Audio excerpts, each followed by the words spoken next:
Hi, I'm Kristyn Burtt for LifeScript.com. Today we're talking with fashion expert and talk show host Jeannie Mai, as well as nurse Lori L. Mayer, Director of Medical Research Services at Central Texas Neurology, about a new program called Reimagine Myself. The website offers practical advice on everything from fashion to relationships for women who are suffering from relapsing multiple sclerosis. Now, Jeannie, tell me about the Reimagine Myself program. I know you have a personal story behind it. Yeah, the Reimagine program is basically a website geared for women who are living with RMS, so otherwise known as Relapsing Multiple Sclerosis, to try out some small but impactful changes, to imagine a different perspective with the disease.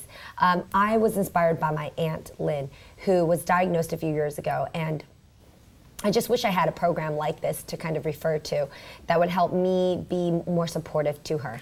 Lori, I know there are different types of MS. Can you explain what relapsing MS is? Well, relapsing MS is the most common form of MS, and it really involves the attacks on the central nervous system, which includes the brain, the spinal cord, and the optic nerves with that. And from this, demyelination is where you see these symptoms that exhibit themselves. Now, it's much more common in women, in the female population, than the male population. It's 3 to 1.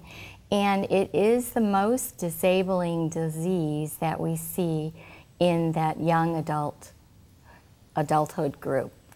When it comes to living with MS, what are the basic challenges that patients face on a day-to-day basis?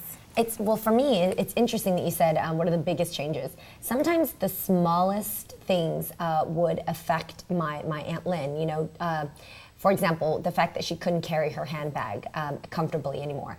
That just, you know, made her feel like she is losing her ability to kind of have control. It made her feel like she wasn't as much of a woman, not being able to carry a handbag. So just teaching her things like swapping that out to a backpack. A backpack is very trendy now for 2015. She was super excited to see something that was on the runways now in her own possession.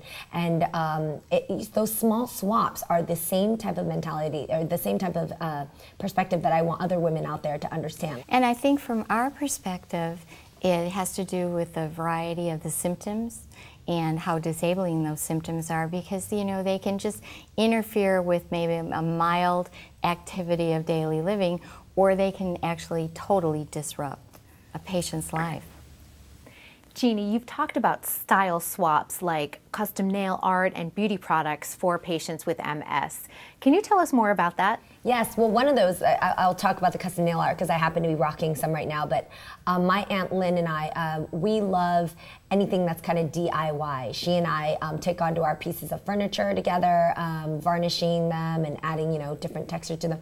And, you know, what I found for her is she used to be a big, like, jewel freak. She loved like jewelry and accessories. She was like a big fashionista in that sense.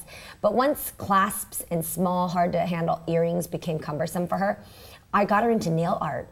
And so the great thing about nail art is that, you know, it's not something that has to look perfect. You know, you can have two hands that have different looks to it. You can just sprinkle and splatter, you know, different paint in designs, and it just kind of works together because nail art is just so trendy now. So things like that, again, just navigating around those challenges. The things that you used to love can be renewed in a different way. You've just got to look at it differently. Do either of you have relationship advice for an MS patient?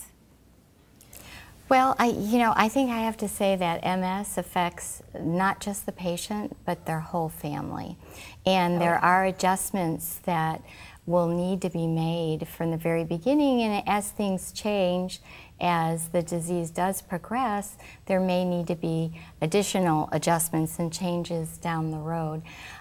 It can be because, you know, you're dealing with this young adulthood group that get the diagnosis. It can be fairly devastating, but, you know, they're right at that point where they're looking at maybe they're going to college, or they're in the middle of their careers, or they're having families. So decisions need to be made, and it involves the whole family. Thank you, Jeannie and Lori. Those are great practical tips for MS patients. Thank you. Thank Bye, you for Kristyn. having us.